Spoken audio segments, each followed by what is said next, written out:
Hello, dear learners. How are you all? I hope you all are healthy and doing well. So, students, I'm your mathematics educator again here with a new chapter and a new concept. And I hope so. You have completed your previous chapter revision as well, right, students? Okay, so let's get started. Our new chapter, move forward to it. Now, measurement of weight. So, in our previous chapter, we take measurements of the length. Now, we understand about the measurement of the weight. So standard unit of weight, the quantity of matter in an object is called its mass. In our day-to-day life, we use the words weight instead of mass. So we are using the weight word instead of mass, but when we having any quantity of a matter, we generally what we called it mass.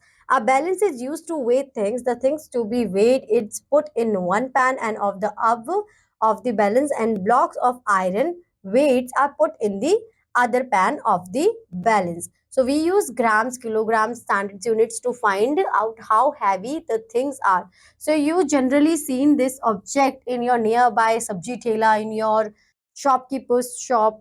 So this is simply our balance where we weight the mass of a particular object. So what we do, we take our object in one pan and we take iron blocks in other pen to calculate how many quantity of that particular matter we having. So we use the iron blocks of grams, kilograms. These are the standard units to calculate it. Now how can we represent grams as G and how can we represent it the kilograms as kg? So these are the two units we have, grams and kilograms, and we representing it is G and kg. Now lighter things are given weight in grams. So the lighter things you have like your chips packets, your chocolates, your soap, these are measured and weighed in grams, and the heavier things we measure in kilograms, like a boy weight, a basket of fruit, wheat, rice, etc. Some commonly used weights are shown below. So these are the iron blocks we are having. We have 10-gram block, 200, 20, 200, 50, 100, 200, 500 gram, 1 kg. Similar, we have 2 kg, 5 kg, 10 kg, 20 kg, 50 kg iron blocks to measure different objects. Now, conversion of units of weight to convert kilograms into grams and vice versa. So, first of all, we have to understand about the relation between gram and kilogram. So, what is the relation? 1 kg is equal to 1000 gram. This is the relation between gram and kilogram. So if I want to convert 2 kg into grams, so how can I convert it? 2 multiplied by 1000 is equal to 2000 gram. 5 kg, 5 multiplied by 1000 is equal to 5000 gram. To convert kilograms into grams, we multiply the number of kilograms by 1000 simply. Now let us see how to convert kilograms and grams into grams. So 5 kg, 203 grams. So first of all, what we do? We convert 5 kg into gram. So we have 5000 gram. Then we simply add this 203 gram into this. To convert kilograms and grams into grams, we multiply the number of kilograms by 1000 and add to it the number of grams. Okay. To convert grams into kilograms and vice versa. So if we want to convert kilograms into grams, so how can we convert it? First of all, this is your 6120 gram. So this 6000 is referred as 6 kg and then simply 120 gram. So this is your conversion into kg. So now we have our exercise 11a. So we can simply do 4 kg. We have to convert it into grams. So 4 multiplied by 1000. Your answer will be 4000 gram. Next, 7000 gram. 9000 gram. You can simply do this, okay, for your rest of the questions. Convert the following into kilograms and grams. So this 3000 is 3 kg. This 3165 gram will be 3 kg and 165 gram. You can simply do your same rest of the questions in the same way as I do. Now, addition of measures in kilograms and grams. So again, the same process we have to repeat, but what we have to keep in our mind? We have to keep in our mind that always add kilograms into kilograms and grams into grams only. So this is our question. 12 kg 526 gram, 56 kg 122 gram. 6 plus 2 8, 2 plus 2 4, 5 plus 1 6, 2 plus 6 8 and 1 plus 5 is 68. So your final answer is 68 kg 648 gram. You can simply do this similarly.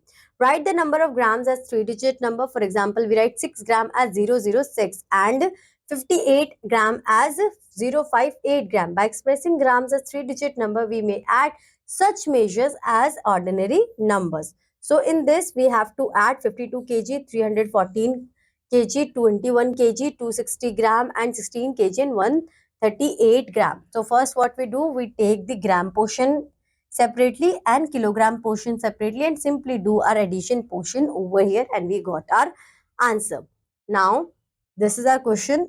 3 plus 1 4, 6 plus 2 8, 3 plus 1 4, 2 plus 3 5, 4 plus 2 6. So your final answer is 65 kg 484 gram. Next, in this 3 plus 8 11, 11 plus 4 15. 1 3 4 5, 9 9 plus 7 16, 5 8 13, 13 plus 1 14, 13 14 and 16. So this is your final answer, 164 kg 655 gram. Okay, now add the following. So in this, what we have to do, first we have to write it in a column way. 52 kg 136 gram and then 26 kg 213 gram. 6 plus 3 9, 3 plus 1 4, 2 plus 1 3, 6 plus 2 8, 5 plus 2 7. So this is your final answer, 78 kg 349 gram. Again, you have your subtraction measure in kilograms and grams. So what you have to keep in your mind, always subtract kilogram from kilogram and gram from gram only. So this is our question. 8 minus 5 3, 3 minus 2 1, 6 minus 4 2, 9 minus 8 1, 3 minus 1 2. So 21 kg 213 gram is your final answer. Taking the number of grams as 3-digit number, arrange the given measures into 2 columns of kg and gram. Now subtract them as ordinary numbers. So we already understood by taking the example above. This is our first question. 5 minus 5 is 0. 0 minus 1, it's not possible. So 10 minus 1 is 9. 3 minus 1 is 2. 2 minus 0 is 2. And 1 minus 1 is 0. So your final answer is 2 kg 290 gram. One more question we can do. 8 minus 9 not possible. 18 minus 9 is 9. 5 minus 8 not possible. 15 minus 8 is 7. 4 minus 6 not possible. 14 minus 6 is 8. 7 minus 4 3 and 7 minus 4 is 3. So this is your final answer. So you can simply do this as I do, and we also convert this into your column way. How? 680 kg 781 gram, 42 kg 360 gram. 1 minus 0 is 1, 8 minus 6 is 2, 7 minus 3 is 4, 8 minus 2 6 and 6 minus 4 is 2. So this is your final answer, 26 kg 421 gram. Now you have your word problems. So the same process you have to do here, your addition and your subtraction, but you have to identify it with your real life situation. So Ritu weighs 56 kg and his sister weighs is 32 kg. What is their total weight? So you know what you have to do. 56 plus 32. 8 and 8. So 88 kg is the total weight. Now bag A weighs 45 kg 200 gram and bag B weighs 55 kg 200 gram. What is the total weight of the two bags? So we already do so many questions related to the addition and subtraction in this chapter, in a previous chapter. So I hope so now you able to understand this question and you can do it yourself by adding these two numbers together. And now this is your mathematics lab activity which you have to perform in your maths lab. After doing this, this is the end of your chapter. I hope so, students. This chapter is clear to you and you like this chapter as well. Now I'll meet you in your next class. So till that, keep learning, have patience, and try more and more questions related to your previous chapter and this chapter. So students, bye bye. Have a good day.